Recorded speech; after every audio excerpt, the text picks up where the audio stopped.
What's up, guys? This is your boy Mark. We're cooking up a little app today, changing it up. This is my recipe for little Crab Rangoon. Now, one thing I know all you haters are gonna slide in the comments with, why didn't you make your own wonton wrappers, dude? Why didn't you use any fresh crab in this recipe, dude? well, guys, sorry I don't live on an ocean where I can catch fresh crab everywhere I go. Also, I ran out of flour, okay? Can't make my own wonton strips, dude. So yeah, we're gonna use fake crab in a can, and we're gonna use packaged wonton strips. But I can tell you one fact. This is gonna taste real nice right there, all right? Here's what you need to get started cooking up real Crab Rangoon.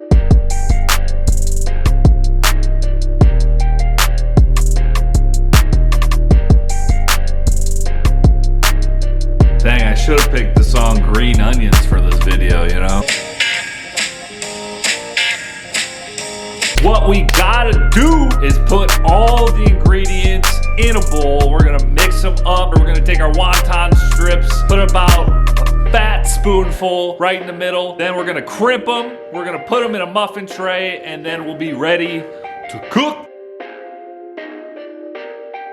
Add the imitation crab, about 1/4 of a cup green onion, and your cream cheese, 1/2 tablespoon of soy sauce, and 1/4 tablespoon of Worcestershire.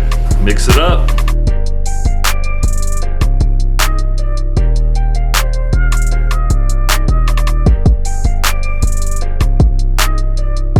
Preheat the oven to 375. Put these in for about 10 to 12 minutes. Let's check on these. Woo! Where my goons at? Where my goons at? Look at them goons, boy. First bite, we're just dipping these in a little compound sauce. What people don't understand is these turn out so good and crunchy, baked. You don't even have to fry them and you get that real nice crunch on them. Just tastes like I ordered them to go from a Chinese place. I mean, this is good stuff right here. All right, y'all, I'm gonna go enjoy the rest of this Crab Rangoon. The recipe is in the description, so if you like what you see, go check it out. Thank you for tuning in, as always. And you already know what they say. If you can do it in Mark's kitchen, you can do it in your kitchen. Peace.